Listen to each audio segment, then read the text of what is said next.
Hello students, welcome to my channel Biology Essentials by Pooja ma'am. Today I am here with a one shot of chapter Biodiversity. I hope you will enjoy the chapter और chapter बहुत कम time में मैं cover करूंगी और almost सभी content के साथ cover करूंगी, राइट? और जो भी कंटेंट रहेंगे फ्रेंड्स, इसके अलावा आपको एनसीईआरटी में इंपॉर्टेंट कुछ भी नहीं मिलेगा. सारा important content I have taken from the NCERT. ठीक है, I am using the notes today so that writing जो टाइम कंज्यूमिंग रहती है मैं उसको कम कर सकूं. ठीक है, जितने कम से कम टाइम में आई विल ट्राई कि मैं इस चैप्टर को वाइंड अप करूं. और फ्रेंड्स, आज चैप्टर पढ़ने के बाद आपको चैप्टर दोबारा पढ़ने की जरूरत नहीं पड़ेगी. बस मैं सब डिस्कस करूंगी कि इस चैप्टर में क्या इंपॉर्टेंट है और कहाँ कहाँ से क्वेश्चंस बनते हैं. इसके अलावा इस चैप्टर में और टॉपिक्स नहीं है. ठीक है, बिना देरी करते हुए मैं चैप्टर स्टार्ट कर रही हूँ. पहले बेटा मैं आपको बताना चाहूंगी what is biodiversity. Biodiversity basically means type of living organism in an ecosystem in a geographical area. एक एरिया में कितने तरह के जीव है, बेसिकली हम बायोडाइवर्सिटी उसी को बोलते हैं. लेकिन अगर मैं बायोडाइवर्सिटी की लेवल्स की बात करूं तो 3 लेवल्स आते हैं. पहला लेवल आता है genetic biodiversity. So what is genetic diversity? बेटा मैं आपको ये बताना चाहूंगी, सिंपल तरीके से हम इस चैप्टर को लर्न करेंगे ताकि आप टिपिकल से टिपिकल क्वेश्चंस भी सॉल्व कर सके. अगर आपका लर्निंग प्रोसेस टिपिकल रहेगा तो क्वेश्चन सॉल्व करने में प्रॉब्लम आता है. ठीक है, नाउ पहली डाइवर्सिटी है बेटा जेनेटिक बायोडाइवर्सिटी, जिसमें क्या होता है बेटा, एक स्पीशीज, ध्यान से सुनना, बहुत सिंपल सोबर तरीके से मैं आपको बताऊंगी and I am using my own words. और नोट्स की आप हेल्प ले सकते हो. आई विल ट्राई कि मैं कम हेल्प लूँ नोट्स की. ठीक है, मैं आपको समझाने पे ज्यादा फोकस कर रही हूँ एज कम्पेयर कि मैं उस चैप्टर को यहाँ से रीड करती रहूं, उसका कोई सेंस नहीं है. ठीक है, आई विल ट्राई कि मैं इस चैप्टर समझाऊं आपको. तो पहली डाइवर्सिटी है जेनेटिक बायोडाइवर्सिटी. बेटा एक स्पीशी के अंदर इंडिविजुअल्स होते हैं, यू ऑल नो. एक स्पीशीज के अंदर जो वैरायटी ऑफ इंडिविजुअल्स है उनका जेनेटिक मेकअप डिफरेंट होता है, यू ऑल नो. ठीक है, नाउ सो मैं एग्जाम्पल बोलूंगी बेटा जो एनसीईआरटी में दिया आपको, जो भी मैं अभी टोटल 15-20 एग्जाम्पल हम इस चैप्टर पे लेंगे बेटा. इसके अलावा एक एग्जाम्पल भी आपको बाहर से नहीं करना, और जो एनसीईआरटी में एग्जाम्पल दिया है वो एक भी एग्जाम्पल आपको छोड़ना नहीं है. ठीक है, तो एक स्पीशी जिसका नाम है राउवोल्फिया वोमिटोरिया. क्या नाम है बेटा? Rauwolfia vomitoria.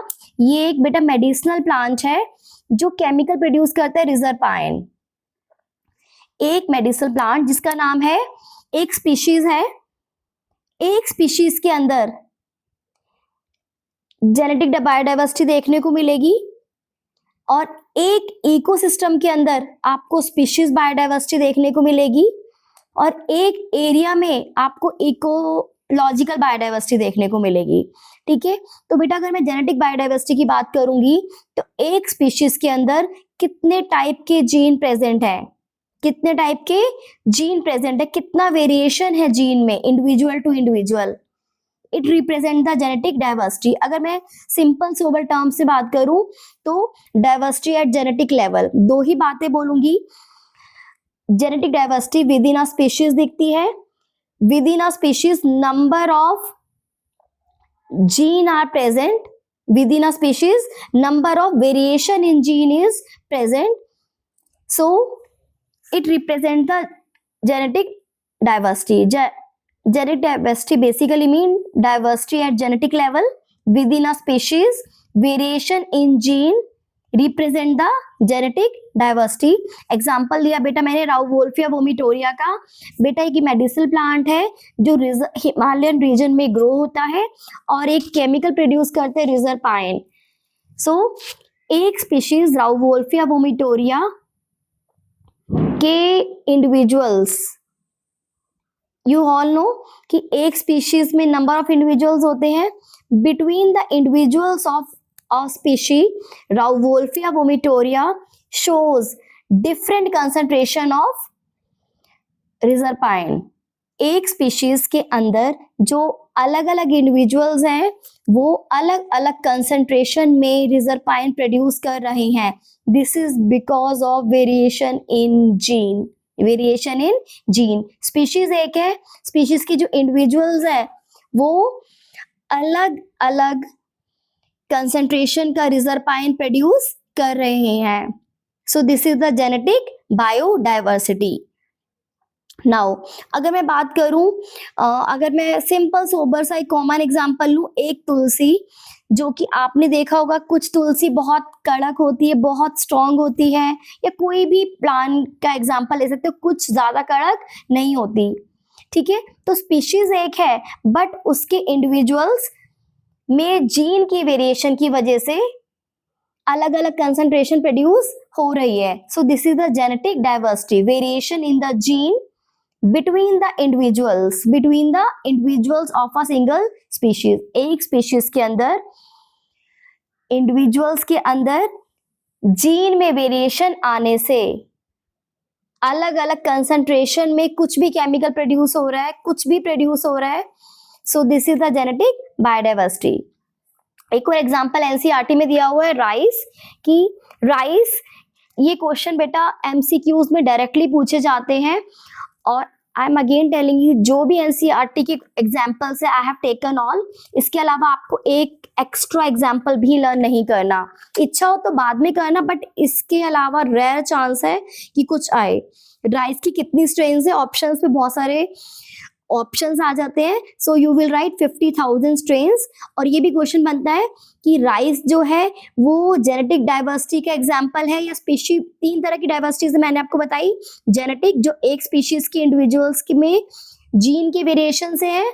दूसरी मैंने आपको बताई स्पीशी, जो एक इकोसिस्टम में कितनी स्पीशीज प्रेजेंट है. And third one is ecological diversity. तो बेटा जो राइस है वो जेनेटिक डाइवर्सिटी का एग्जाम्पल आ रहा है, राइट. ये भी क्वेश्चन आता है. और जो मैंगो की वेराइटीज हैं वो कौन सी डाइवर्सिटी रिप्रेजेंट कर रही है.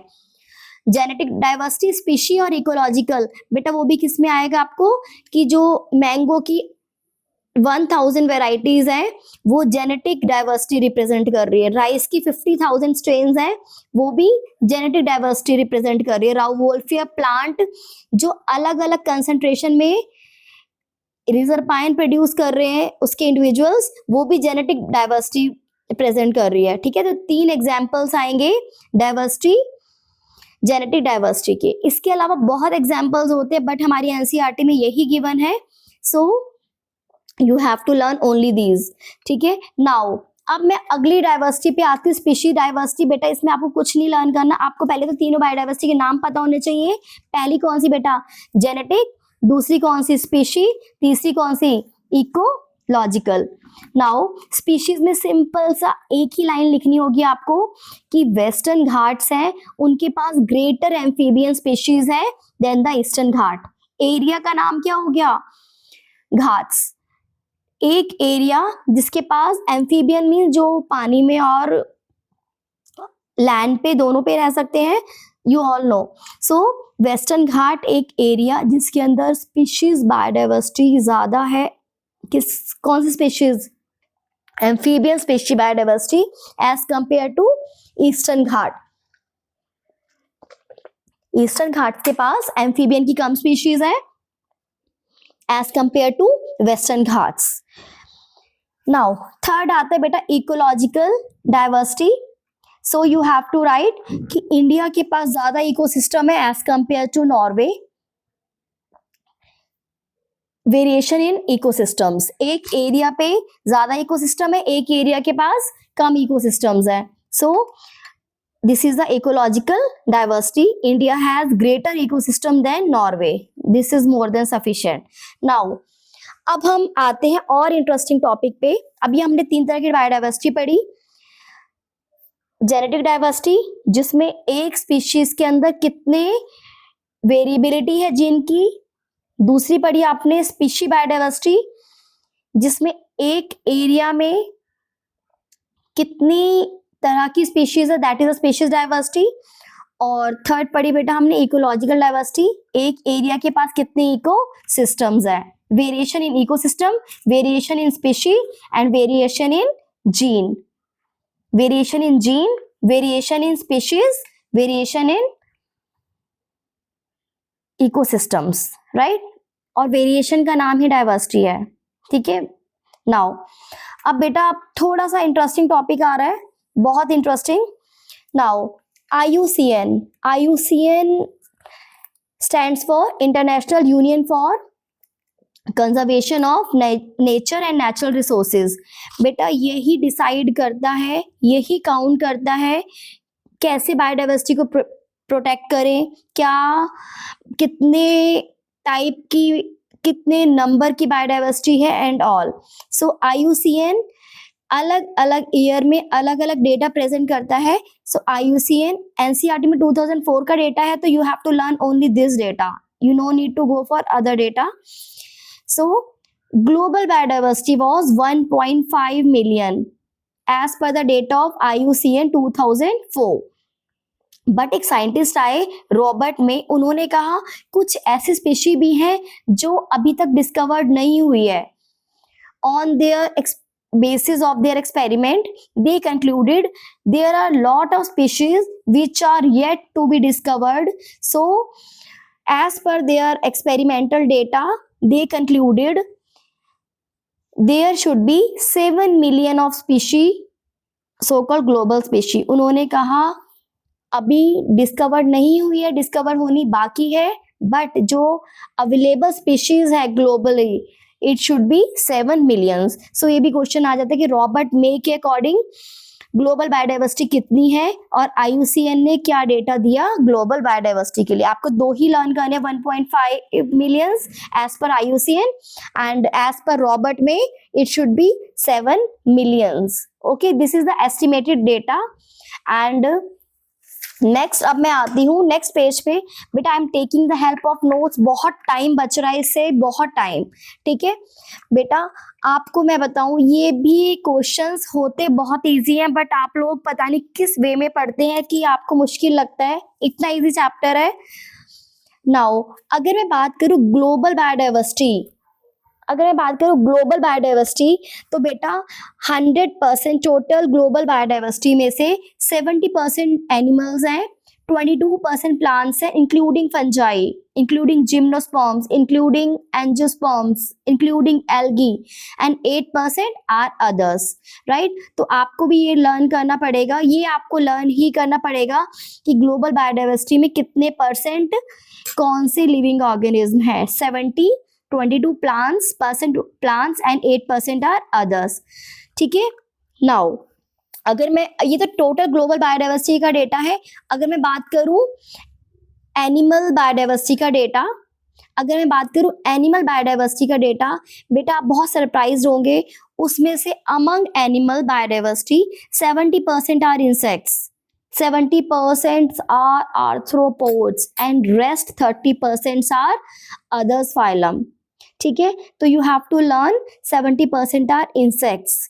ठीक है. ये कुछ पाई चार्ट्स है जिसको NCERT ने रिप्रेजेंट करा है, और बेटा इसमें से क्वेश्चन जरूर जरूर जरूर बनेगा. आपने क्लास 11 में किंगडम एनिमलिया पढ़ा था, तो आपने बेसिकली दो ही चीजें पढ़ी थी, इनवर्टिब्रेट्स और वर्टिब्रेट्स. ठीक है. तो बेटा ये किंगडम एनिमलिया में, सारा किंगडम एनिमलिया इन्हीं दो पाई स्क्वायर से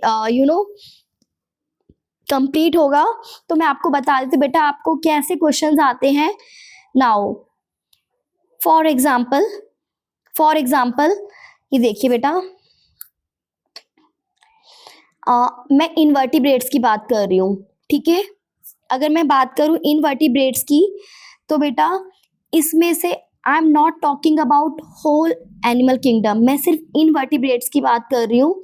तो बेटा क्वेश्चन आता है, इसको हम ए रिप्रेजेंट कर दें, इसको बी, इसको सी और इसको डी. तो बेटा ऐसे ही आ जाते हैं. ए के लिए क्वेश्चन मार्क आ जाएगा कि ये क्या रिप्रेजेंट कर रहा है, बी क्या रिप्रेजेंट कर रहा है, ये क्या रिप्रेजेंट कर रहा है, डी। और बेटा जिस वे में दिया हुआ है आपको ऐसे के ऐसे लर्न करना है, आपको बिल्कुल चेंज नहीं करना।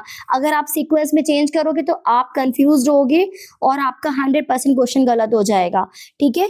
तो बेटा जब भी मैं बात करूंगी इनवर्टिब्रेट्स की, जो ये बड़ा सा कॉलम दिया हुआ है बेटा, ये रिप्रेजेंट कर रहे हैं इंसेक्ट्स। क्या ये टोटल एनिमल किंगडम का डेटा नहीं है, इनवर्टिब्रेट्स का डेटा है। तो ये जो बड़ा सा स्पेस रिप्रेजेंट कर रहा है, तो इनवर्टिब्रेट्स में इसमें सारे क्या आते हैं बेटा, इंसेक्ट्स, राइट। तो this whole region represents the insects. और बेटा इंसेक्ट्स अगर मैं ऐसे चल रही हूं, अगर आप किसी भी वे में बात कर सकते हैं हम। अगर मैं इसकी बात करूं तो बेटा ये डेटा रिप्रेजेंट कर रहा है मॉलस्क अमंग ऑल वर्टिब्रेट्स। इस पे कोई परसेंटेज लर्न नहीं करनी, इसको अप्रोक्सीमेट अंदाजे से हम लाइंस डाल के करते हैं। बट जब आपके पास क्वेश्चंस आएगा तो they will not ask for percentage. तो ये वाला पार्ट मॉलस्क रिप्रेजेंट कर रहा है, और जो ये वाला पार्ट है कंपैरेटिवली द कम ऑर्गेनिज्म है जिसके, that is the crustaceans and this one is the other animal group. आपको रटना है ये डेटा, ठीक है। दिस रिप्रेजेंट द इंसेक्ट, ये मॉलस्क है, ये क्रस्टेशियंस है, और ये अदर एनिमल ग्रुप्स है इनवर्टिब्रेट्स के। अगर मैं बात करूं वर्टिब्रेट्स की बेटा, आपको पता है आंखें देखो बेटा, एक चीज और बोलनी है, ऐसा नहीं है कि इनवर्टिब्रेट्स में बस यही आते हैं, इनवर्टिब्रेट्स में अदर्स भी आते हैं। तो बेटा जो अदर्स है इंक्लूडिंग आप स्पंजेस देखो, टीनोफोरा देखो, प्लेटीहेल्मिन्थेस, एस्कीहेल्मिन्थेस, फॉर एग्जांपल बेटा अदर्स में सारे आ गए, राइट। आपको बस 3 ही लर्न करने हैं, इंसेक्ट्स, मॉलस्क का ये डेटा है और ये क्रस्टेशियंस का है। क्वेश्चन मार्क आएगा तो you have to write this portion represent the crustacean, this portion represent the mollusk and this portion represent the other animal, जिसमें बचे हुए invertebrates सारे आ जाएंगे, राइट। अगर मैं बात करूं वर्टिब्रेट्स की बेटा, इसको देख लेना, बहुत इजी है, बहुत इजी। मैं कोशिश कर रही हूँ कि आपको अच्छे से समझाऊं। बेटा वर्टिब्रेट्स आपको पता है सारे ऑर्गेनिज्म जिसमें नोटोकॉर्ड रिप्लेस हो जाती है वर्टिब्रल कॉलम से। एनीवेज बेटा इसमें आप एनसीईआरटी आपने जरूर लर्न करी होगी क्लास 11 में। तो बेटा इसे 5 ही 5 काइंड ऑफ लिविंग ऑर्गेनिज्म को आप प्रेजेंट करोगे। बेटा आप ये सोच रहे हैं जो आधा पार्ट है 50% of the pie chart in vertebrates, vertebrates में 50% पार्ट किसने कवर करा हुआ है, फिशेस ने। रटना मेरे साथ, यहीं पे रटेंगे और घर पे जाके या कभी रिवीजन करेंगे, बट अभी नहीं लर्न कर पाए तो आप कभी लर्न नहीं कर पाएंगे। 50% आप फिशेस पे डाल देना, ठीक है बेटा। अब यहाँ पे थोड़ा सा आता है, आप ये देखो, ये दोनों पोर्शंस कंपैरेटिवली बिगर है इन दोनों से, ये दोनों पोर्शन कंपैरेटिवली बिगर है इन दोनों से। तो बेटा जो बिगर पोर्शंस हैं, तो आप सीक्वेंस ऐसे ही लर्न करोगे। अगर आपने इधर उधर ये सीक्वेंस चेंज करी, ये गलत हो जाएगा, ठीक है। तो बेटा पहले मैं छोटे पोर्शंस की बात कर लेती हूँ। मैं जिस तरीके से लर्न करती हूँ या अपने बच्चों को पढ़ाती हूँ, तो मैं कोशिश कर रही हूँ आपको वैसे बताऊं। बेटा देखो, मैमल्स को सबसे टॉप पे रख देना, ठीक है ना। मैमल सबसे टॉप पे, हम भी तो मैमल्स हैं, तो अपने को क्यों नीचे रखें। फिशेस को तो एक साइड कर देना, मैमल्स को सबसे टॉप पे रख देना, ठीक है। नाउ अब मैमल्स के बाद अब हम कहते हैं किसको टॉप पे रखें, अब हमारे बाद हम किसको लाएं। तो आप याद कर लेना, बर्ड्स आती है, वो उड़ सकती है, उनके पास बहुत अच्छी सी पावर है। बेटा ये तरीका कोई एनसीईआरटी में गिवन नहीं है, मैं कोशिश कर रही हूँ कि आपको यही लर्न कराऊं। सबसे ऊपर मैमल्स, उसके बाद बर्ड्स रख देना, ठीक है। बर्ड्स के बाद हमने सोचा किसको रखें, तो उसके बाद आप रेप्टाइल्स को रख देना, उसके बाद एम्फीबियंस को।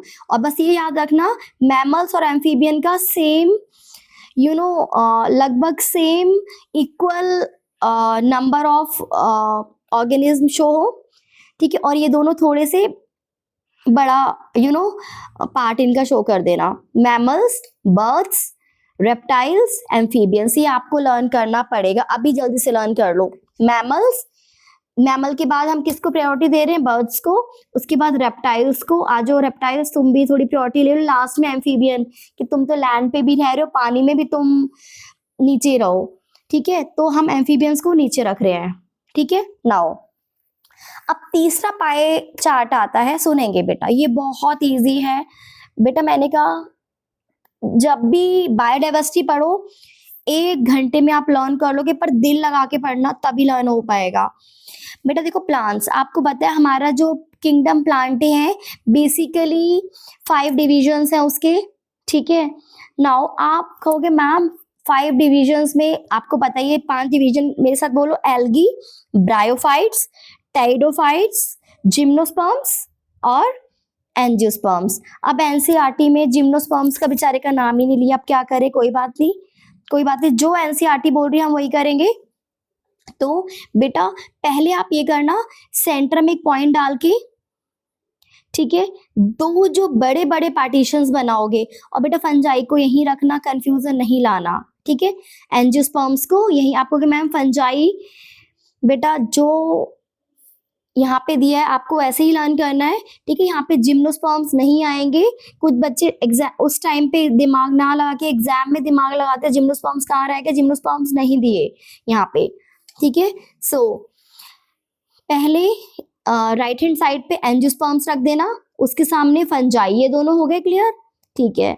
नाउ अब हम छोटे वाले डिविजन्स पे आते हैं, सबसे नीचे एल्गी रख देना, ठीक है, और बेटा उसके साथ लाइकन्स, और ये ध्यान रखो एल्गी थोड़ा सा बड़ा है एज कंपेयर टू, एल्गी का जो बॉक्स है थोड़ा सा बड़ा है एज कंपेयर टू लाइकन्स, याद हो गया, ठीक है। अभी मैंने आपको 5 बताए थे, एल्गी, ब्रायोफाइट, टाइडोफाइट्स। बेटा ध्यान दो, आपने क्लास 11 में ब्रायोफाइट्स के 2 पार्ट्स पढ़े थे, मॉसिस और लिवरवोर्ट्स, तो बेटा कंफ्यूज नहीं होना, जो मॉसिस हैं ब्रायोफाइट्स की ही कैटेगरीज हैं, ठीक है। तो बेटा ये ब्रायोफाइट्स हैं, सो कॉल्ड मॉसिस आप प्रेजेंट करोगे, और फर्न्स एंड एलाइज, ठीक है। तो बेटा ये क्या है, टाइडोफाइट्स, ये क्या है, टाइडोफाइट्स। लेकिन बेटा आपको यहाँ पे टाइडोफाइट्स नहीं लिखना, यहाँ पे मॉसिस लिखना है, यहाँ पे फर्न्स एंड एलाइज, ठीक है। आप लर्न कर लेना, जिम्नोस्पर्म्स इस में नहीं दिए, तो कैसे लर्न करोगे, angiosperms, fungi, mosses, ferns and allies, as such learn करना, एक बार लर्न करना, दूसरी बार बना के देख लेना, तीसरी बार जो गलती है उसको दोबारा से देख लेना, पक्का लर्न हो गया। नाउ बेटा अब आता है बहुत बहुत बहुत इंपॉर्टेंट डेटा, इतना इजी मैं आपको बता नहीं सकती, बस दिल लगा के 1 घंटा दे देना इस वीडियो को। नाउ बेटा क्वेश्चन बनता है कि इंडिया के पास इतनी स्पीशीज है जितना लैंड नहीं है, आई मीन टू से इंडिया के पास देखो, अगर मैं बोलूँ 2% लैंड है तो ग्लोबल स्पीशीज भी 2% होनी चाहिए, बट इंडिया के पास जो लैंड है वो बेटा 2.4% है, और जो स्पीशीज है वो 8.1% है, मतलब इंडिया के पास जमीन कम है, ग्लोबल लैंड कम है और स्पीशीज ज्यादा है। तो बेटा इंडिया 12 मेगा बायोडाइवर्सिटी कंट्रीज में आती है। India is known as biodiversity country because it has land, आप मार्क करोगे इतने परसेंट, एंड स्पीशी इतने परसेंट। ये मेन, ये बहुत क्वेश्चन आता है, why India is known as mega biodiversity country. India के पास लैंड एरिया कम है और स्पीशीज ज्यादा है, so this is the main reason it is known as mega biodiversity country. Species richness बहुत अच्छी है, वैरायटी ऑफ स्पीशीज बहुत ज्यादा है as compare to other countries. Now बेटा अभी क्वेश्चन आते हैं बहुत इंपॉर्टेंट, बेटा जो जो भी मैंने हाईलाइट करे एक एक क्वेश्चन आपको रटना है। इंडिया के पास कितने प्लांट्स रिकॉर्ड हुए या हैं और कितने एनिमल्स हैं, बेटा ये भी रट लेना, वैसे कम आता है ये वाला क्वेश्चन। इंडिया के पास 45,000 प्लांट्स हैं,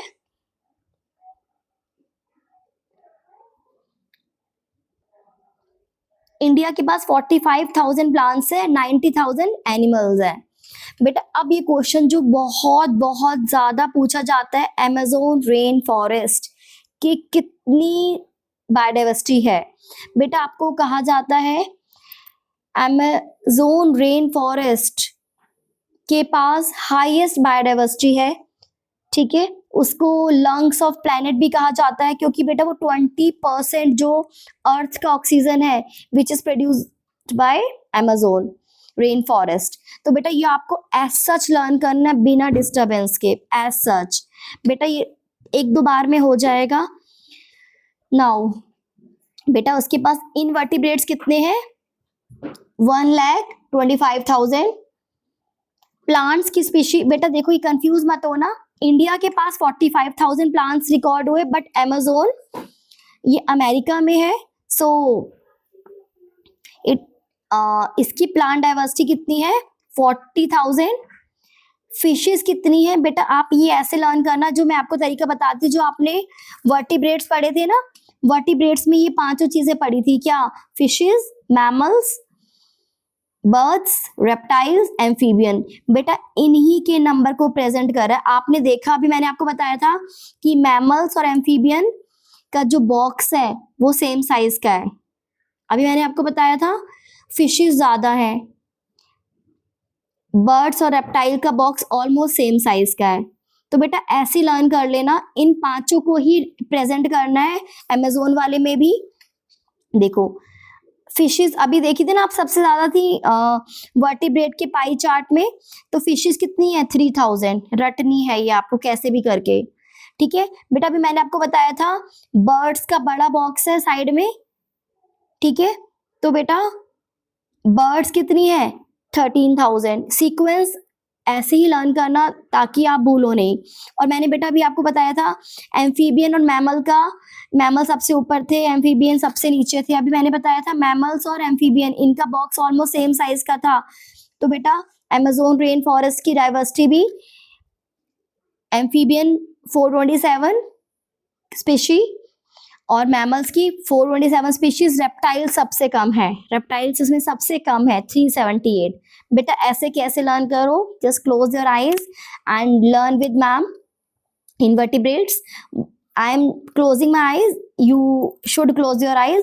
Invertebrates 1,25,000, plants 40,000, fishes 3,000, birds 13,000, amphibians 427 species, mammals की 427 species, reptiles की 378 species। बेटा अब क्वेश्चन आता है, अभी तो मैंने प्रेजेंट करी डेटा, कितनी डाइवर्सिटी है अमेजोन रेन फॉरेस्ट के पास। अब मैं डेटा प्रेजेंट कर रही हूं कि कितनी स्पीशीज को थ्रेट है एक्सटिंक्ट होने का। थ्रेट मतलब कितनी स्पीशीज को खतरा है विलुप्त होने का, राइट। तो थ्रेट वर्ल्ड वाइड, ये क्वेश्चन बेटा सारे एनसीईआरटी का डेटा है, वर्ल्ड वाइड 15,500 स्पीशीज को थ्रेट है कि वो जल्दी एक्सटिंक्ट हो जाएंगी, और जिसमें कि 650 स्पीशीज इंडिया में से हैं जिनको थ्रेट है। वर्ल्ड वाइड 15,500, इंडिया के पास 650, राइट। अब बेटा देखो, अब ये कि कितने परसेंट, बेटा जो मैंने ये डेटा दिया था ना, ये आपको मैंने बताया था कितनी बायोडाइवर्सिटी है, लेकिन बेटा जो अब मैं नया डेटा देने जा रही हूँ वो प्रेजेंट करेगा कितनी बायोडाइवर्सिटी को थ्रेट है, कितनी बायोडाइवर्सिटी को थ्रेट है। देखो बेटा ये भी लाइन से करना। बेटा देखो एक चीज बतानी है, जो मैंने तरीका ढूंढा है, जब भी थ्रेट की बात आएगी आप रेप्टाइल्स को भूल जाओगे, जब भी थ्रेट की बात आएगी आप रेप्टाइल्स को भूल जाओगे, फिशेस को भूल जाओगे, ठीक है। तो अभी जो डेटा एनसीईआरटी है उसी की बात कर रही हूँ। एम्फीबियंस को सबसे ज्यादा खतरा है 32%, जिम्नोस्पर्म्स 31%, मैमल्स 23% और बर्ड्स को है बेटा 12%। रेप्टाइल्स का डेटा नहीं प्रेजेंट, तो आपको नहीं लर्न करना, ठीक है।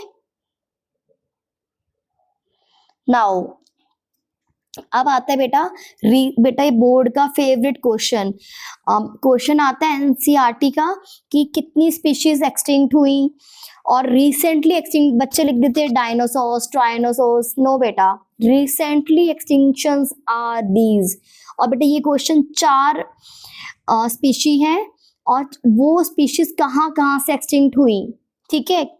So dodo, quagga, thylacine, Steller sea cow and 3 sub species of tiger. बेटा इनको रटना है, बोलो मेरे साथ, dodo, quagga, thylacine, Steller sea cow and 3 sub species of tiger. बेटा ध्यान से देखेंगे, आपका ये क्वेश्चन बन रहा है, देखो आपको ये भी लाइन से लर्न करना है तो ज्यादा सही रहेगा। डोडो, मोरेशियस, कभी घुमा के भी क्वेश्चन आए तो आप साइड में ये डेटा बना लो और आप इजी होगा लर्न करने में। सबसे पहले कौन सी आई, dodo, quagga, thylacine, Steller sea cow, ऐसे लर्न करना पड़ेगा आपको इजी बनाने के लिए लर्निंग। ठीक है, नाउ ABCD तो आपको आती है, D, Q, T एंड थोड़ा कर लेना। बेटा देखो ऐसे लर्न करना है आपको, डोडो, मोरेशियस, क्वेगा, अफ्रीका। आप ऐसे भी लर्न कर सकते हो। सबसे पहले आप कहाँ जाना पसंद कर रहे हो, मॉरिशस, उसके बाद चलो थोड़ा सा अब अफ्रीका चल लेते हैं, ऑस्ट्रेलिया चल लो, और थोड़ा बेटा तरीका होता है लर्न करने का, ये तो आपको एज सच लर्न करना ही पड़ेगा। डोडो डायरेक्टली कर सकते हो तो बहुत अच्छा, नहीं कर सकते हो थोड़ा दिमाग लगा के लर्न करना। Mauritius, Africa, Australia, Russia, Bali, जवान और जो कैस्पियन है। नाउ अब ये data I hope it's clear to you. Now बेटा अब क्वेश्चन आता है pattern of biodiversity. Pattern means बेटा अभी मैंने आपको बताया कहीं बायोडाइवर्सिटी ज्यादा है, कहीं बायोडाइवर्सिटी कम है। बेटा इसमें आपको सिंपल सा डेटा लर्न करना है। बहुत जितना मुश्किल डेटा था वी ऑल हैव कवर्ड, अब कुछ मुश्किल डेटा नहीं आएगा। अब बेटा आएगा कि बायोडाइवर्सिटी। बेटा देखो आपको 4 चीजें लर्न करनी है मेरे साथ, अभी करो। इक्वेटर पे सबसे ज्यादा बायोडाइवर्सिटी, उसके बाद आता है ट्रॉपिकल, थोड़ा सा लर्न कर लो बेटा। इक्वेटर के बाद ट्रॉपिकल पे कंपैरेटिवली कम बायोडाइवर्सिटी, उसके बाद आता है ट्रॉपिकल के बाद टेम्परेट, थोड़ी और कम बायोडाइवर्सिटी। टेम्परेट के बाद आता है पोल्स, टेम्परेट के बाद क्या आता है, पोल्स। तो बेटा एनसीईआरटी में दिया है एक एग्जाम्पल कि जिसमें बर्ड की बायोडाइवर्सिटी देखी गई। तो बेटा देखो अभी मैंने आपको 4 चीजें बताई, इक्वेटर, ट्रॉपिक्स, टेम्परेट और पोल्स। मैंने आपको भी 4 चीजें बताई और ये भी बताया जैसे जैसे हम इक्वेटर से पोल की तरफ जाएंगे, जैसे जैसे हम इक्वेटर से पोल की तरफ जाएंगे वैसे बायोडाइवर्सिटी कम होगी। तो बेटा ये भी क्वेश्चन एनसीईआरटी का अलग से बनता है कि कोलंबिया कहाँ सिचुएटेड है एंड ऑल। तो बेटा एनसीईआरटी में ना ये इंडिया का डेटा आई थिंक नहीं दिया, बट कोई बात नहीं। अगर इक्वेटर पे कोलंबिया नियर बाय लोकेटेड है तो बेटा वहां पे 1400 बर्ड की स्पीशीज है, इंडिया में 1200, न्यूयॉर्क में 105 और ग्रीनलैंड में 56। जैसे जैसे हम इक्वेटर से पोल की तरफ जा रहे हैं, बेटा बायोडाइवर्सिटी कम हो रही है, बेटा एज सच लर्न कर लेना। आप 105 को 106 नहीं बना सकते, you have to learn it as such. Colombia situated at equator, India के पास 1200 और ये बर्ड की स्पीशीज है, इसमें आप एम्फीबियन की नहीं डाल सकते, कुछ मैनिपुलेट नहीं कर सकते इस डेटा को। तो बेटा ये इंपॉर्टेंट क्वेश्चन है कि पैटर्न ऑफ बायोडाइवर्सिटी में 2 पार्टीशंस आएंगे। पहला पैटर्न है लैटिट्यूडनल ग्रेडियंट कि जैसे जैसे हम इक्वेटर से पोल की तरफ जाएंगे बायोडाइवर्सिटी कम होगी। एग्जांपल आता है बेटा इक्वेटर पे कोलंबिया सिचुएटेड है जिसकी 1400 स्पीशीज बायोडाइवर्सिटी है बर्ड्स की, इंडिया पे 1200 स्पीशीज और न्यूयॉर्क पे 105 और ग्रीनलैंड पे 56, राइट। नाउ बेटा दूसरा पैटर्न आता है, ये बेटा 2 ही पैटर्न्स आएंगे। पहला लैटिट्यूडनल ग्रेडियंट, इक्वेटर से पोल की तरफ जाते जाते बायोडाइवर्सिटी कम हुई। दूसरा आता है बेटा, सुनेंगे आप ध्यान से, बहुत इजी है बेटा, बहुत इजी। दूसरा था स्पीशीज एरिया रिलेशनशिप। बेटा आपको पता है जैसे जैसे एरिया बढ़ रहा है, जैसे जैसे एरिया ज्यादा है तो स्पीशीज भी हमें ज्यादा मिलेंगी। तो बेटा ये बायोडाइवर्सिटी कहती है कि जैसे जैसे एरिया बढ़ेगा, जैसे जैसे एरिया ज्यादा होगा उतनी ही हमें स्पीशीज मिलने की ज्यादा चांसेस हैं। ठीक है, तो more species in an area but up to a certain limit. Area बढ़ता जाएगा, स्पीशीज हमें मिलती जाएंगी, बट एक टाइम ऐसा भी आएगा कि वो स्पीशीज नई स्पीशीज मिलनी बंद हो जाएगी। मे बी मिल रहा है कुछ ऑर्गेनिज्म, बट वो जो हम डिस्कवर्ड कर चुके, जो हम कलेक्ट कर चुके डेटा, उसका पार्ट हो। सो स्पीशीज एरिया रिलेशनशिप में बेटा किसने दिया, क्या दिया, ये बस ये लर्न करना होता है बेटा। ये भी क्वेश्चन आता है बेटा एनसीईआरटी का कि जो अलेक्जेंडर वॉन हम्बल्ट थे वो कौन थे, वो नेचुरलिस्ट थे, जियोग्राफर थे? Yes, German naturalist and geographer. ठीक है, ये क्वेश्चन आते हैं बेटा। नाउ ये जो बायोडाइवर्सिटी का पैटर्न बताया स्पीशीज एरिया की, जैसे जैसे एरिया बढ़ेगा स्पीशीज भी बढ़ेंगी, but up to a certain limit. तो बेटा ये डेटा दिया अलेक्जेंडर वॉन हम्बल्ट ने, जो कि जर्मन नेचुरलिस्ट और जियोग्राफर थे। उन्होंने क्या कहा, species area increases with increase in explored area. जैसे जैसे एरिया ज्यादा एक्सप्लोर होगा वैसे वैसे स्पीशीज रिचनेस बढ़ेगा। Species richness is nothing number of species. एक एरिया के पास ज्यादा स्पीशीज है, एक एरिया के पास इंडिविजुअल्स तो ज्यादा हैं बट स्पीशीज कम है, तो स्पीशीज रिचनेस उस एरिया की कम होगी।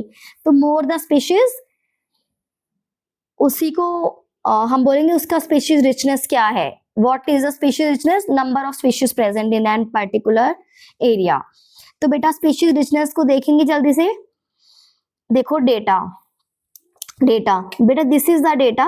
मैंने अभी बताया जैसे जैसे एरिया बढ़ रहा है, सिर्फ इसको देखेंगे अभी आप, जैसे जैसे एरिया बढ़ रहा है वैसे वैसे एरिया बढ़ रहा है, स्पीशीज भी मिलती जा रही है। एरिया बढ़ता जा रहा है, स्पीशीज भी बढ़ती जा रही है। लेकिन एक टाइम आएगा बेटा, एक टाइम आएगा जब एरिया आप कितना भी एक्सप्लोर कर लोगे बट स्पीशीज, नई स्पीशीज आपको मिलनी बंद हो जाएंगी। तो बेटा इसको बोलते हैं रेक्टेंगुलर हाइपरबोला। क्या बोलते हैं बेटा? रेक्टेंगुलर हाइपरबोला, जिसका बेटा आपको इक्वेशन रटनी है। ठीक है, you have to learn it. So S for species richness is equals to CAZ। बेटा ये लर्न करनी, किसी CA को जानते हो, ऐसे लर्न कर लेना। S is equals to CAZ। Now बेटा आपको इनका बताना होगा। S stands for species richness and all, A stands for area. now बेटा सुनेंगे। और अगर हम इसको लॉगरिथम स्केल पे देखें, ठीक है, तो बेटा S के आगे लॉग लग जाएगा। ठीक है, log S is equals to log C। इसके आगे भी लॉग लग गया, log C plus log A। इसके आगे लॉग लग गया, इसके आगे लॉग लग गया, इसके आगे लॉग लग गया, आप देख पा रहे होंगे। log S is equals to log C plus log A। और बेटा जो ऊपर था Z वो log A के आगे आ गया। You have to learn it. ठीक है, देख लेना आपको इसका। नाउ और बेटा Z वैल्यू क्या रहेगी? Z की वैल्यू कांस्टेंट रहती है बेटा। अगर हम एक टेक्सा की बात कर रहे हैं, टेक्सा मतलब एक टाइप के ऑर्गेनिज्म, जीनस भी एक टेक्सा है, फैमिली भी एक टेक्सा है। सो बेटा अगर Z एक टेक्सा की बात करें, ग्रुप की, छोटे ग्रुप की बात करें, तो Z वैल्यू हम 0.1 से 0.2 लेंगे। अगर किसी कॉन्टिनेंट की या बिग एरिया की बात करें तो Z की वैल्यू 0.6 से 1.2 लेंगे। ठीक है, अब बहुत इंपॉर्टेंट, लास्ट को बेटा लीस्ट मत समझना, वो था, बट जो अब मैं आपको बताने जा रही हूँ very very very very important. Now बेटा क्या है इसमें सुनेंगे। अभी मैंने आपको बताया कि स्पीशीज होती हैं और जितनी ज्यादा स्पीशीज होती हैं उतना एरिया प्रोडक्टिव होता है। इसका मतलब क्या है? अभी मैंने आपको डिस्कस करी कि इतने, इस जगह इतनी स्पीशीज है, इतनी स्पीशीज है, और आपको ये भी अवेयर होगा कि हमें अपनी स्पीशीज को लॉस नहीं होने देना, हमने अपनी स्पीशीज को बचाना है। ठीक है, so there is the reason कि हम क्यों फोकस कर रहे हैं अपनी बायोडाइवर्सिटी को लॉस होने से बचाने के लिए। तो बेटा वो आता है इम्पोर्टेंस हमें स्पीशीज की डाइवर्सिटी को बचाने की क्यों जरूरत है। बेटा बहुत साइंटिस्ट आए, बहुत इकोलॉजिस्ट आए, उन्होंने कहा कि जितनी ज्यादा स्पीशीज होंगी एक इकोसिस्टम के पास उतना ही इकोसिस्टम स्टेबल होगा। बस आपको ये दो बातें लर्न करनी है, उसको बेटा हम अच्छे से प्रेजेंट करेंगे, बट दो ही चीजें लर्न करनी है। जितना ज्यादा स्पीशीज डाइवर्सिटी होगी उतना ही इकोसिस्टम स्टेबल होगा। दूसरी बात, जितनी ज्यादा स्पीशीज होंगी उतना ही हमारा इकोसिस्टम प्रोडक्टिव होगा, उतना इकोसिस्टम प्रोडक्टिव होगा। प्रोडक्टिव मींस ज्यादा प्लांट्स प्रोड्यूस होंगे, ज्यादा एनिमल्स प्रोड्यूस होंगे, उतना ही इंटरेक्शन उनका अच्छा रहेगा। तो बेटा ये अब 2-3 साइंटिस्ट हैं, उनको एक्सप्लेन करा। मैंने दो ही चीजें आपको लर्न करनी है, जितनी ज्यादा डाइवर्सिटी होगी उतना ही इकोसिस्टम स्टेबल होगा, जितनी ज्यादा डाइवर्सिटी होगी उतना ही इकोसिस्टम प्रोडक्टिव होगा। और भी बातें आएंगी वो इन दोनों बातों से एसोसिएट करेंगी। तो बेटा इकोलॉजिस्ट जो इकोसिस्टम की स्टडी करते हैं वो बिलीव करा, जनरल इकोलॉजिस्ट की बात हो रही, किसी पर्टिकुलर इकोलॉजिस्ट की बात नहीं कर रहे, कि जितनी ज्यादा बायोडाइवर्सिटी होगी, जितनी ज्यादा स्पीशीज डाइवर्सिटी होगी उतना ही ज्यादा इकोसिस्टम हमारा स्टेबल होगा। और बेटा अब ये क्वेश्चन आ जाता है कभी कभी, तो आप ये देख लेना कि एक स्टेबल इकोसिस्टम या स्टेबल कम्युनिटी के क्या फीचर्स हैं। आप किस सेंस में क्या होगा स्टेबिलिटी में, व्हाट आर द फीचर्स। बेटा देखो अगर आपका इकोसिस्टम हर साल सेम प्रोडक्टिविटी दे रहा है, थोड़ा बहुत डिफरेंस आएगा तो चलेगा, बट ऐसा नहीं है कि इस साल इतना फसल दी या इतना प्रोडक्शन दिया और अगले साल बहुत कम या बहुत ज्यादा है, तो स्टेबिलिटी नहीं है इकोसिस्टम में।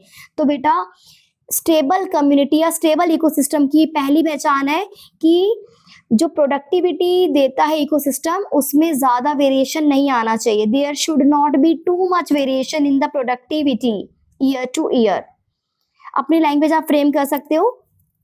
नाउ सेकंड, कि अगर कोई डिस्टरबेंस हो, कोई नेचुरल कैलामिटी आए या कोई मैन मेड डिस्टरबेंस हो, तो बेटा वो उसको सह ले। इकोसिस्टम थोड़े बहुत डिस्टरबेंस को सह ले, मीन्स वो रेसिस्ट होना चाहिए किसी भी मैन मेड इको डिस्टरबेंस से या नेचुरल कैलामिटी। कभी ज्यादा बारिश आ गई, कम बारिश आ गई, तो बहुत ज्यादा उस पर फर्क नहीं। ये बेटा मैं आपको बता रही हूँ फीचर्स क्या होते हैं स्टेबल इकोसिस्टम के, स्टेबल कम्युनिटी के, कि ईयर टू ईयर ज्यादा वेरिएशन नहीं होना चाहिए। दूसरा, मैन मेड या नेचुरल डिस्टरबेंसेस से रेसिस्ट होना चाहिए, ज्यादा फर्क नहीं पड़ना चाहिए। और कोई बाहर की स्पीशीज आ जाए तो उससे भी ज्यादा हमारे कम्युनिटी को इफेक्ट नहीं होना चाहिए। ये अलग से क्वेश्चन आता है, इसका पार्ट नहीं है ऑल्दो, बट इसमें आ गया तो आई हैव टेकन पार्ट। पहला है कि इकोलॉजिस्ट बिलीव करते हैं ज्यादा स्पीशीज डाइवर्सिटी होगी तो ज्यादा इकोसिस्टम हमारा स्टेबल होगा। दूसरी बात आती है बेटा, अभी तो जनरल इकोसिस्टम की बात चल रही थी कि जनरल इकोलॉजिस्ट ने क्या बोला। अब बेटा नाम से पढ़ लेंगे कि इन्होंने क्या बोला, इन्होंने क्या बोला। तो बेटा एक है डेविड टिलमैन, उन्होंने बेटा प्लॉटिंग एक्सपेरिमेंट करा, और प्लॉटिंग के बेस पे, प्लॉटिंग मींस एक एरिया को चूज करा, प्लॉट करा उसका, और उस एरिया में देखा और फाइनली कंफर्म्ड करा अपने एक्सपेरिमेंट के बेस पे कि जैसे जैसे स्पीशीज अभी जो मैंने आपको शुरू में 2 पॉइंट्स बताए वही 2 पॉइंट ये सब बताएंगे, पर उन्होंने किस किस मेथड का यूज करा, प्लॉटिंग का यूज करा एंड ऑल। तो बेटा डेविड टिलमैन ने कहा जैसे जैसे स्पीशीज बायोडाइवर्सिटी बढ़ती है, it contributed to increase in productivity, it contributed more the species biodiversity more the productivity. ठीक है ना। उन्होंने अभी मैंने आपको बताया प्लॉटिंग का यूज करा, और उन्होंने कहा मोर the species less year to year variation. Productivity अचानक से ज्यादा नहीं हुई, स्पीशीज तो हमारे पास है, जितनी है वो है, जितनी ज्यादा स्पीशीज है उतनी ज्यादा प्रोडक्टिविटी है एक एरिया में। और दूसरे एरिया को एक्सप्लोर करा, उनकी प्लॉटिंग करके देखा कि जिस एरिया में कम स्पीशीज है उस एरिया में कम प्रोडक्टिविटी है। दूसरी बात बोली कि पहली बात एक एरिया में जितनी ज्यादा स्पीशीज है उतनी ज्यादा प्रोडक्टिविटी है। दूसरी बात बोली एक एरिया में अगर स्पीशीज ज्यादा है तो बेटा year to year variation productivity का कम है। 2 बातें बोली, राइट। नाउ अब आए बेटा राइवेट पॉपर पहले डेविड टिलमैन ने प्लॉटिंग करी और उन्होंने बोला more the species diversity more the productivity, more the species diversity lesser is the variation in productivity rate. Rivet popper ने बहुत अच्छा एग्जाम्पल लेके एक्सप्लेन करा कि कैसे स्पीशीज डाइवर्सिटी हमारे इकोसिस्टम को स्टेबिलिटी देती है। दो ही चीजें देनी है, प्रोडक्टिविटी देनी है, स्टेबिलिटी देनी है, बट इन्होंने प्रूव करा। Rivet popper hypothesis was given by Paul Ehrlich. ये हाइपोथेसिस मींस एक अनुमान, ठीक है, इन्होंने कोई एक्सपेरिमेंटल प्रूफ नहीं दिया, इट इज द हाइपोथेसिस। उन्होंने क्या कहा, ध्यान से सुनेंगे। अभी मैंने आपको बताया कि एक इकोसिस्टम में स्पीशीज, एक इकोसिस्टम में स्पीशीज, तो बेटा इकोसिस्टम को उन्होंने एरोप्लेन माना, स्पीशीज को एरोप्लेन के पेच माना। ठीक है, मैं आपको कॉपी की हेल्प से थोड़ा जल्दी एक्सप्लेन करती हूँ। यस, नाउ बेटे आपको बता रखा है स्पीशीज जितनी अच्छी होगी उतना स्टेबल इकोसिस्टम होगा। काफी इकोलॉजिस्ट ने बताया, बट इन्होंने एरोप्लेन को माना इकोसिस्टम और स्पीशीज को माना जो एरोप्लेन को कस के रखते हैं वो वाले पेच। ठीक है, तो उन्होंने कहा अगर एक एक स्पीशीज विलुप्त होती गई, एक एक स्पीशीज एक्सटिंक्ट होता गया, तो एक टाइम पे हमारा इकोसिस्टम डिस्टर्ब हो जाएगा, अनस्टेबल हो जाएगा।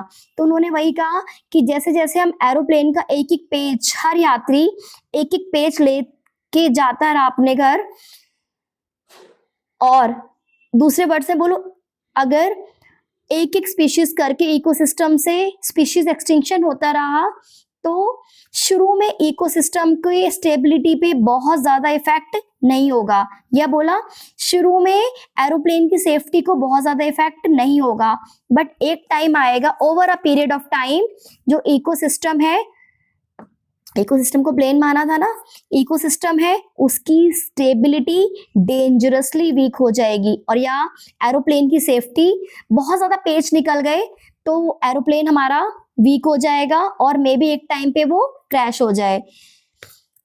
तो बेटा यही बोला कि जैसे जैसे स्पीशीज धीरे धीरे करके डिसअपियर होती गई, एक्सटिंक्ट होती गई, वैसे वैसे हमारा इकोसिस्टम अनस्टेबल होता जाएगा, और एक टाइम आएगा इतना ज्यादा अनस्टेबल हो जाएगा कि हमारे इकोसिस्टम की फंक्शनिंग डिस्टर्ब हो जाएगी।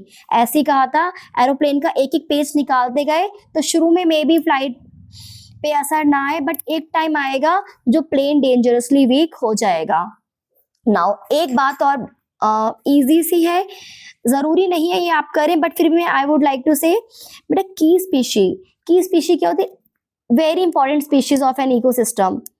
एक इकोसिस्टम की एक वो स्पीशी अगर जिसपे बहुत सारी स्पीशी डिपेंडेंट है, या जिसकी इकोसिस्टम की फंक्शनिंग उस स्पीशी के बेस पे है, तो बेटा अगर की स्पीशी जिसपे बहुत सारी स्पीशी डिपेंड है या जो इकोसिस्टम की फंक्शनिंग है उस पे डिपेंड है, अगर बेटा वो स्पीशीज लॉस हो जाए तो इकोसिस्टम धीरे धीरे स्टेबिलिटी नहीं खोएगा, वो एकदम पे अनस्टेबल हो जाएगा। जैसे की स्पीशी को एरोप्लेन के विंग्स कहा, राइवेट्स को का नॉर्मल स्पीशी है, एक एक करके विलुप्त हो रही है, कोई कुछ है हमारे कंट्रोल में नहीं है, बट हम वी शुड ट्राई कि एक एक करके भी अगर स्पीशी विलुप्त हुई तो it will be dangerously weak कर the ecosystem. We should try कि हमें स्पीशी को विलुप्त होने से बचाना है। लेकिन बेटा अगर की स्पीशी विलुप्त हो गई सो इकोसिस्टम को बहुत जल्दी वीक होना पड़ेगा। चलो अब आते बेटा इफेक्ट ऑफ बायोडाइवर्सिटी। बेटा देखो दो ही चीज में बातें बार बार बोल रही हूँ, प्रोडक्टिविटी डिस्टर्ब होना और स्टेबिलिटी।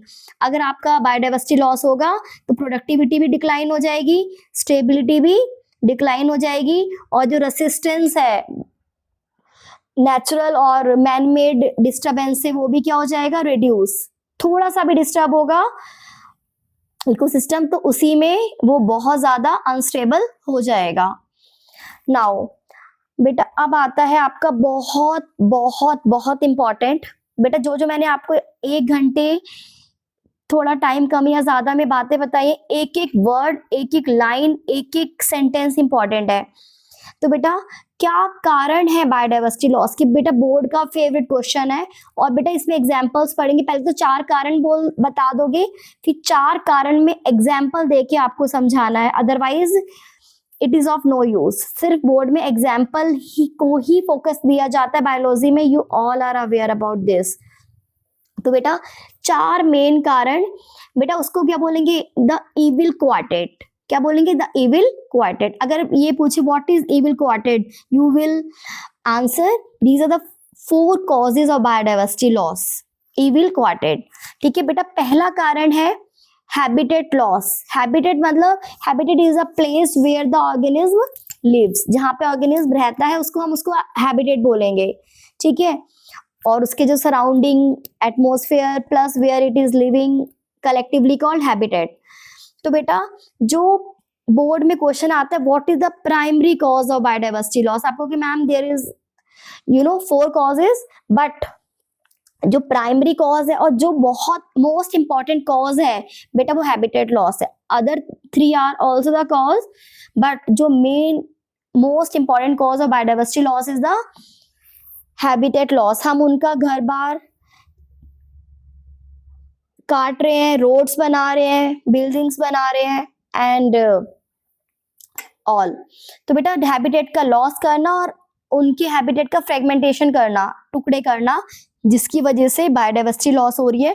एग्जाम्पल आता है एनसीईआरटी में जो दिया है, ट्रॉपिकल रेन फॉरेस्ट जो 14% लैंड कवर करता था, अब हमने उस रेन फॉरेस्ट को काट काट के 6% लैंड एरिया वहां का रह गया। अगर हमने और काटा तो बेटा जैसे जैसे फॉरेस्ट का लैंड रिड्यूस करेंगे वैसे वैसे बायोडाइवर्सिटी का हैबिटेट लॉस होगा और वैसे वैसे हमारा इकोसिस्टम अनस्टेबल हो जाएगा। दूसरा रीजन है बेटा ओवर एक्सप्लॉयटेशन। ठीक है, जरूरत से ज्यादा बायोडाइवर्सिटी का यूज करना, जरूरत से ज्यादा बायोलॉजिकल प्रोडक्ट्स का यूज करना। ठीक है बेटा, ओवर एक्सप्लॉयटेशन में 2 ही एग्जांपल एनसीईआरटी में है कि ओवर एक्सप्लॉयटेशन से कौन कौन सी स्पीशीज एक्सटिंक्ट हो चुकी हैं। बेटा इसकी लैंग्वेज तो खुद ही फ्रेम कर लेना। So I am just discussing the example in brief. Steller sea cow and passenger pigeon, जो ओवर एक्सप्लॉयटेशन बायोडाइवर्सिटी के ओवर एक्सप्लॉयटेशन से these 2 species has been extinct. अब जो मेन आता है, बोर्ड पूछता है बेटा, ये इसमें से आप मेरे से लिख के रखवा लेना, 1 या 2 क्वेश्चंस आपको मिलेंगे कि थर्ड कारण है एलियन स्पीशीज इन्वेजन। एलियन मतलब कोई भी बाहर की स्पीशीज आके अगर हमारे एरिया में आती है तो हमारी इंडिजिनस स्पीशीज या जो हमारी नेटिव स्पीशीज है उनको एक्सटिंक्ट कर रही है, राइट। तो बेटा आपको एग्जांपल पहले बताना होगा कारण कि बाहर की स्पीशीज आके हमारी बायोडाइवर्सिटी को लॉस कर रही है या एक्सटिंक्ट कर रही है, उनसे कंपटीशन कर रही है फूड के लिए, शेल्टर के लिए एंड ऑल। तो बेटा आपको इसमें एग्जांपल रटने हैं।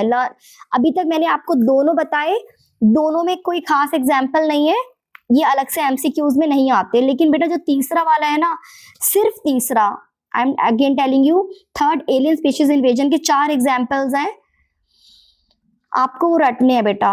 ठीक है, तो पहला एग्जाम्पल आता है नाइल पर्च। क्वेश्चन क्या बनता है कि नाइल पर्च का इंट्रोडक्शन कहाँ पे हुआ? लेक विक्टोरिया में, जो कहाँ लोकेटेड है? East Africa. When the Nile perch was introduced into lake Victoria, जिसने किसका एक्सटिंक्शन कॉज करा? किक्लिड फिश का। So Nile perch, introduction of Nile perch causes the extinction of cichlid fish, पहला example. ये लर्न करना है तो करो, नहीं तो आपको पता होना चाहिए कि लेक विक्टोरिया ईस्ट अफ्रीका में हुआ था ये। But the main is Nile perch cause extinction of cichlid fish. दूसरा आता है बेटा कैरेट ग्रास।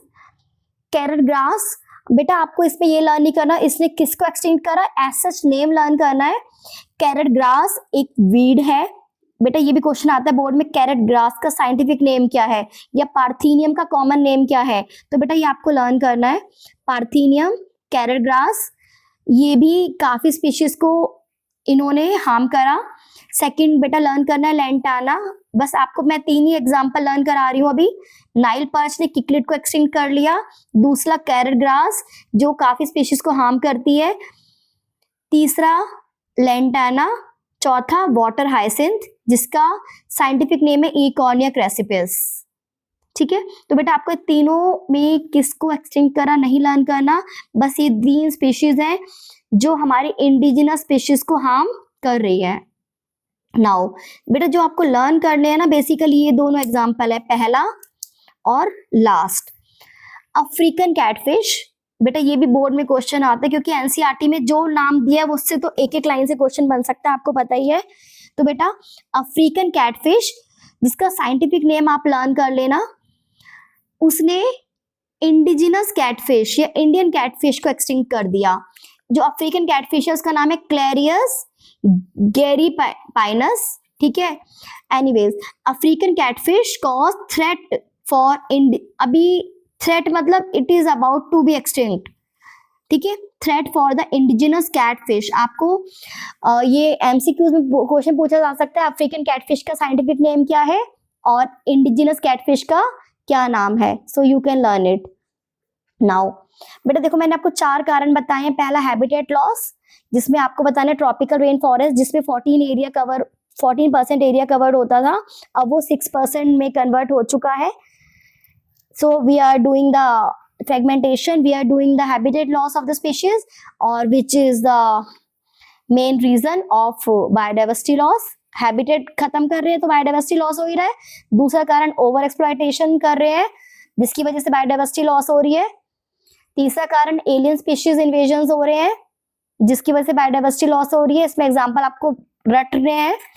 और चौथा कारण कोएक्सटिंक्शन क्या होता है, अगर एक स्पीशीज दूसरी स्पीशीज पे ऑब्लिगेटरी डिपेंडेंट, ऑब्लिगेटरी मतलब वो रहेगी तो वहीं रहेगी नहीं तो कहीं नहीं रहेगी। अगर एक स्पीशीज दूसरी स्पीशीज पे ऑब्लिगेटरी डिपेंडेंट है तो बेटा जो एक स्पीशीज एक्सटिंक्ट हुई तो उस पे जो ऑब्लिगेटरी डिपेंडेंट स्पीशीज है ऑटोमेटिकली एक्सटिंक्ट हो जाएगी। अगर एक स्पीशीज एक्सटिंक्ट हुई और जो स्पीशीज उस पे ऑब्लिगेटरी डिपेंडेंट है वो अपने आप एक्सटिंक्ट हो जाएगी। एग्जाम्पल बहुत आते हैं, प्लांट पॉलिनेटर रिलेशनशिप। अगर कोई प्लांट है और उस पर कोई पॉलिनेटर आता है, पॉलिनेटर मतलब कोई भी इंसेक्ट है, बायोटिक पॉलिनेटर की बात कर रही हूँ बेटा मैं, तो बेटा उस पे जो उसके पास आके रस पीता है, उसके पास आके पॉलन ग्रेन्स लेता है, तो बेटा ये प्लांट एक्सटिंक्ट हुआ तो पॉलिनेटर ऑटोमेटिकली एक्सटिंक्ट हो जाएगा एंड ऑल। चलो आपको 4 कारण मैंने बताए, देख लेना, बहुत इजी है, बहुत इजी। बेटा अब आता है, देखो अभी मैंने आपको बताया था importance of species biodiversity. Species biodiversity की क्या इंपॉर्टेंस है, तो बेटा आपको बताना था कि वो स्टेबिलिटी देता है इकोसिस्टम को और इकोसिस्टम को हायर प्रोडक्टिविटी देता है, less year to year variation देता है बेटा। लेकिन अब मैं स्पीशीज बायोडाइवर्सिटी की बात नहीं कर रही। स्पीशीज बायोडाइवर्सिटी इंपॉर्टेंट है, ये इंपॉर्टेंट है बट इतनी ज्यादा नहीं है, वो ज्यादा इंपॉर्टेंट है। डेविड टिलमैन और जो पॉल एल्ड्रिच का मैंने आपको एक्सपेरिमेंट्स बताए। क्या कारण है हम क्यों बायोडाइवर्सिटी को कंजर्व करें, हमें बायोडाइवर्सिटी क्या देती है, राइट तो बेटा बायोडाइवर्सिटी हमें बहुत कुछ देती है, हम सोच भी नहीं सकते हमें बायोडाइवर्सिटी वो देती है। ठीक है, तो बेटा नैरोली इसको एनसीईआरटी ने 2 पार्ट्स में डिवाइड करा है, नैरो यूटिलाइजेशन और ब्रॉड यूटिलाइजेशन। आपको बेटा खाना पीना, उससे फाइबर्स लेना, मेडिसिन लेना, इंडस्ट्रियल प्रोडक्ट्स लेना, बेटा ये सब बाद की बातें हैं। पहले हमारी जरूरत है ऑक्सीजन लेना, पहले हमारी जरूरत है प्लांट प्रोड्यूस करने वाले पॉलिनेटर्स, जो इंसेक्ट्स हैं, बीज हैं, बर्ड्स हैं, वो बायोडाइवर्सिटी के प्रोडक्ट्स हैं, राइट। तो बेटा आप जो सोचते हो ना खाना पीना एंड ऑल, बेटा वो नैरो यूटिलाइजेशन में आएगा। ये भी क्वेश्चन बोर्ड पूछ लेता है कि नैरो आपको कि फूड के बिना हमारा कुछ नहीं होगा, तो बेटा नो, फूड के बिना हमारा कुछ हो जाएगा बट ऑक्सीजन के बिना बिल्कुल नहीं होगा। तो फूड कभी भी ब्रॉड में नहीं आता। Food, fibre, industrial products, medicine और फायरवुड, लकड़ी फर्नीचर के लिए, जलाने के लिए एंड ऑल, बेटा ये सारा नैरो यूटिलाइजेशन में आता है। एनसीईआरटी में से ये क्वेश्चन बनते हैं। ठीक है, कौन कौन से इसमें नैरो यूटिलाइजेशन में, ये 5 नैरो यूटिलाइजेशन में है। फूड, फाइबर लेना, industrial products, resins and all. ठीक है, मेडिसिनल प्लांट्स लेना भी नैरो यूटिलाइजेशन। जो जो आपको ज्यादा काम की चीजें लगती है एनसीईआरटी उनको कम काम की चीजें बता रही है।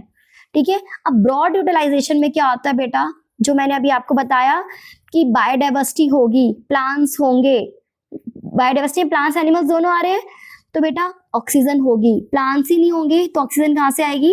तो बेटा प्रोडक्शन ऑफ ऑक्सीजन। अगर बायोडाइवर्सिटी नहीं होगी, प्लांट्स नहीं होंगे तो ऑक्सीजन प्रोड्यूस नहीं करेंगे। तो हमें बायोडाइवर्सिटी को कंजर्व करने की क्यों जरूरत है? क्योंकि बायोडाइवर्सिटी हमें ऑक्सीजन देती है।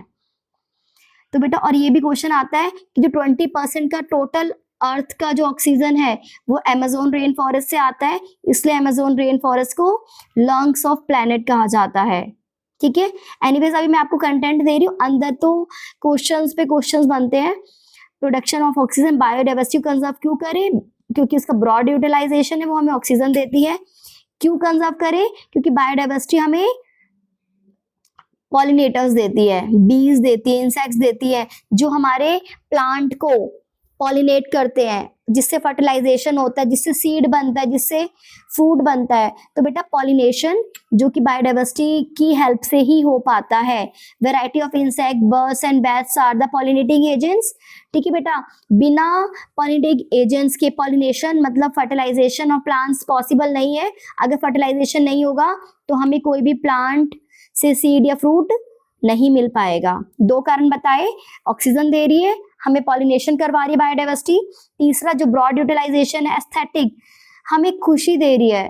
फॉर एग्जाम्पल आप सुबह सो के उठे हो, आपको बुलबुल का सॉन्ग सो के उठाए, या आप नेचर को, पहाड़ों को देखते हुए उठो, आप हरे हरे फूल पत्तियों को देखते हुए उठो, आपको यू विल फील गुड। तो एस्थेटिक प्लेजर दे रही है आपको कौन? बायोडाइवर्सिटी।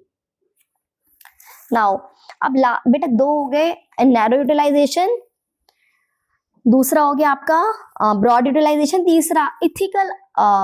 बेटा ईश्वर ने बायोडाइवर्सिटी दी हमें, तो बेटा ये हमारा मॉरल ड्यूटी है to take care of that biodiversity. It's our moral duty. ठीक है, माना कि हर किसी स्पीशीज की इकोनॉमिकल इंपॉर्टेंस नहीं है कि हमें ये नहीं दे रही, हमें ये नहीं दे रही बेटा, बट उसकी कोई ना कोई रीजन होगा जो वो स्पीशी बनी है। सो मे नॉट कि एक स्पीशी की कोई इकोनॉमिकल वैल्यू हो, बट उसकी इंट्रिंसिक वैल्यू जरूर होगी। तो इसलिए हमारी मॉरल ड्यूटी बनती है कि हम अपनी बायोडाइवर्सिटी को कंजर्व करें। नाउ बस अब 5-7 मिनट और लूंगी। अब आता है बेटा कंजर्वेशन। अभी तो आपने पढ़ा क्या क्या क्यों कंजर्व करें, अब पढ़ रहे बेटा मेथड ऑफ कंजर्वेशन कि बायोडाइवर्सिटी को कैसे कंजर्व करें। आप कहोगे कि हम क्या कर सकते हैं, तो फॉरेस्ट वाले करेंगे? नहीं बेटा, इट्स आवर ड्यूटी कि हम सब मिलके जाने। अगर आप किसी पिकनिक स्पॉट्स पे आते हैं, वहाँ रिवर्स फ्लो कर रही है, वहाँ बॉटल्स डाल रहे हैं, चिप्स के पैकेट डाल रहे हैं, तो obviously it will affect biodiversity. तो अपने लेवल पे भी आप बायोडाइवर्सिटी को कंजर्व करने की पूरी कोशिश करें।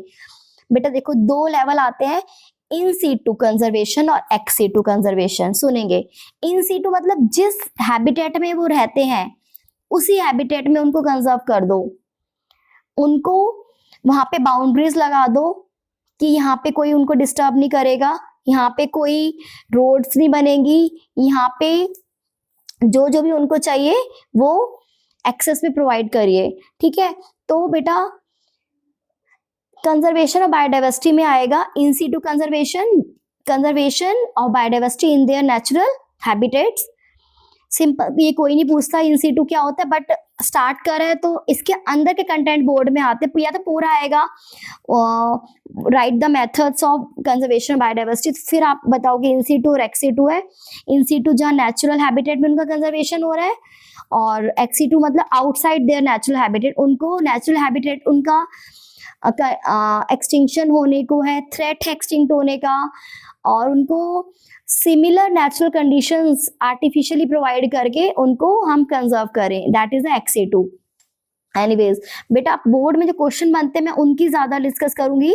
तो बेटा आपको 3-4 कंटेंट्स हैं जो आपको इन सीटू में पढ़ने हैं। पहला है हॉटस्पॉट।